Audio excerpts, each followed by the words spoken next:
acontece hoje no Fórum da Cidade Trampolim da Vitória. E Rogério Fernandes está ao vivo agora, tem mais informações sobre esse julgamento. Rogério, já começou? Quais as informações que você tem aí agora de Parnamirim, meu amigo? Bom dia. Muito bom dia, Mário César. Bom dia a todos ligados no Patrulha. Já começou e já terminou.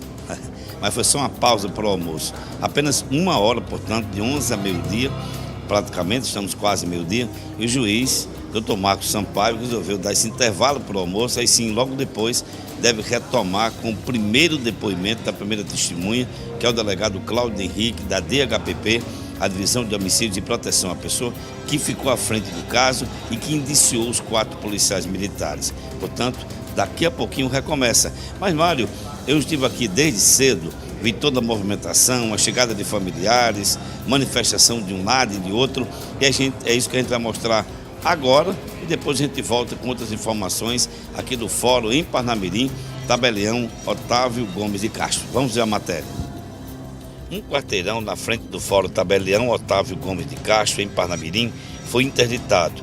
A entrada principal com reforço da PM e acesso limitado por determinação do juiz Marcos José Sampaio de Freitas Júnior, titular da primeira vara criminal da comarca de Parnamirim. Tudo por questões de segurança para um julgamento polêmico e que já foi adiado 3 vezes por questões técnicas. No banco dos réus, 4 policiais militares, Bertondi, Valdemir, Anderson e Paulinelli. Eles são acusados da morte do jovem Giovanni Gabriel de Souza Gomes, que tinha 18 anos. O corpo de Gabriel foi encontrado no dia 14 de junho de 2020, em São José de Mipibu, mas ele havia desaparecido no dia 5, 9 dias antes, em Parnamirim. Gabriel tinha sido visto pela última vez, próximo à viatura da Polícia Militar. Para o Conselho de Direitos Humanos, quem está sendo julgado são os PMs e não a instituição Polícia Militar. Esse fato é um fato extremamente grave, porque cometidos por agentes de segurança que devem garantir a paz, o sossego, a vida e o patrimônio das pessoas. E, enquanto isso, eles cometeram um crime bárbaro de torturar, assassinar, ocultar e obstruir o trabalho do judiciário e da polícia técnica. Então, esse julgamento aqui é um julgamento histórico nesse momento, porque está no banco dos réus 4 pessoas e que, nesse momento, a Polícia Militar não é ré. A Polícia Militar é uma instituição que precisa ser preservada, respeitada. Agora, bandidos fardados nós não admitimos. Amigos do jovem Gabriel, como da vez anterior, foram ao fórum com a expectativa que, dessa vez, o julgamento aconteça e o caso Gabriel sirva de exemplo. Depois de 4 anos desse assassinato, infelizmente ainda tentam alegar que Giovanni era bandido, que Giovanni era uma pessoa ruim e Giovanni era um jovem sonhador que queria inclusive ser policial militar, por incrível que pareça, e a gente acha que nesse momento agora é bastante importante para que a gente perceba que a instituição Polícia Militar não pode ela definir quem vai ser morto, quem vai viver, quem não vai viver. Existe a lei, ela deve ser cumprida, e se achassem que ele devia algo à lei, deveriam ter levado ele preso e não terem executado como executaram Gabriel. A mãe de Gabriel, Priscila Souza, trouxe algumas pastas com lembranças do filho. Tem fotos do meu filho, né? Documentação de como está a minha vida há 4 anos, né? Que eu vivo em tratamento com psicólogo, psiquiatra, né? Que eu vivo nessa tortura aqui até hoje, né?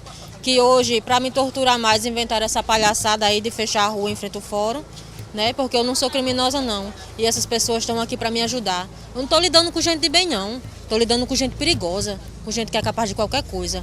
Então eu tenho que estar apoiada por muita gente, sim. Expectativa para hoje, dona Priscila? Tenho expectativa, sim, né? Mas o sistema do nosso país, infelizmente, ele é corrupto, né? Então eles podem sair absolvidos, sim. Infelizmente, né? Porque provas concretas que são culpados nós temos. A justiça tem. A justiça investigou, a justiça descobriu. Não fui eu que descobri, não. Não fui eu que olhei quem eram os policiais que estavam naquela viatura, não. Que eu não sabia disso, não. Foi a justiça que tem o controle de todas as viaturas e sabia quem estava naquela viatura naquele dia e naquele horário. Os réus também tinham em seu favor manifestantes que colocaram faixas que diziam: são heróis e não criminosos. Na dúvida, a favor do réu. O deputado federal Sargento Gonçalves, que é policial militar, foi prestar solidariedade às famílias dos militares, que agora sentam no banco dos réus. E me solidarizar com as famílias dos policiais, que também são famílias, esses policiais também são seres humanos, são cidadãos. Lembrando que não existe condenação antecipada, né? Então estamos aqui, lembrando que inclusive já foram inocentados pelos crimes de sequestro e ocultação do cadáver. Eu acho que isso é um ponto muito que deve ser levado em consideração. Foram absolvidos também no processo administrativo. E como eu disse, são homens de bem, quase 2 décadas de atividade policial. Não tem um ponto negativo contra esses policiais muito bem capacitados, treinados, homens sérios, pais de família. E hoje eu vim aqui como cidadão, como policial militar também, com 2 décadas de atividade policial também, me solidarizar com as famílias desses policiais. Na sala do júri, a expectativa de um debate acalorado entre defesa e acusação. Só o PM Paulinelli terá 3 advogados. Jailton Paraguai e Felipe Camilo atuam na defesa.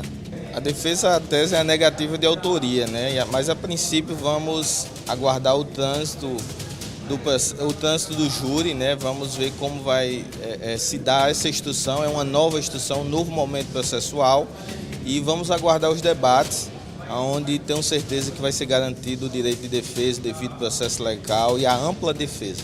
Os advogados Juliana Maranhão e Anesiano Ramos de Oliveira, mais um outro advogado, defende os PMs Bertone, Valdemir e Anderson. A tese da defesa é a negativa de autoria. Negativa de autoria baseada na inocência, né? A inocência, eles garantem que não estavam no local, eles garantem que estavam trabalhando no dia, e a inocência é acima de tudo. Então a negativa está em cima disso. Segundo a acusação, há provas contundentes. E essas provas é o que a gente vai justamente hoje fazer a instrução e demonstrar que essas provas não estão ligadas aos acusados. Se por um lado a defesa dos réus, os policiais militares, diz que não há provas contundentes contra eles e que os PMs não estavam na cena do crime, por outro, a acusação encabeçada pelo Ministério Público diz exatamente o contrário. Há sim provas que levam os policiais militares à cena do crime. O Ministério Público, com base no inquérito, com base na colheita de provas testemunhais, colheita de provas periciais, colheita de imagens, extrações de telefones celulares, né, com toda a parte probatória que foi coletada, ofereceu denúncia e pediu a pronúncia dos acusados para que fossem submetidos ao Tribunal do Júri. Então, entendo o Ministério Público que restou bem comprovado, como a gente vai demonstrar ao longo dos dias, né, ao longo da sessão, com a colheita também da prova testemunhal em plenário e também com os debates, com a exposição aos jurados do que foi coletado. A defesa alega que é um benefício pelo fato de eles terem sido absolvidos, né, com sequestro, ocultação de cadáver, e diz que isso é um benefício, é uma coisa que vai pesar a favor dos policiais. Eu acredito que não. Primeiramente porque nós detectamos algumas falhas no processo anterior, né, provas que não foram apreciadas naquela instância e que vão ser apreciadas aqui pelos jurados. E o próprio Ministério Público, juntamente com a assistência da acusação, formularam um recurso, né, que a gente acredita que seja provido nesse sentido, para que seja deferida a juntada de algumas provas que não foram coletadas, não foram juntadas àqueles autos, naquela instância, e que com certeza, se ali tivessem, não haveria esse decreto de absolvição por falta de provas. No júri anterior não teve número suficiente de jurados, que são 7, por isso foi adiado. Nesta terça-feira, a acusação acredita que o júri deve acontecer. Inicia com a instrução em plenário, com as testemunhas da acusação, testemunhas da defesa, interrogatório dos réus, debates, né? É difícil estimar o tempo de julgamento porque vai depender da instrução em plenário, né, do que irá acontecer. Então, mas a gente prevê que teremos essa semana aí para trabalhar e mostrar aos jurados que os 4 réus estão implicados na morte de Gabriel.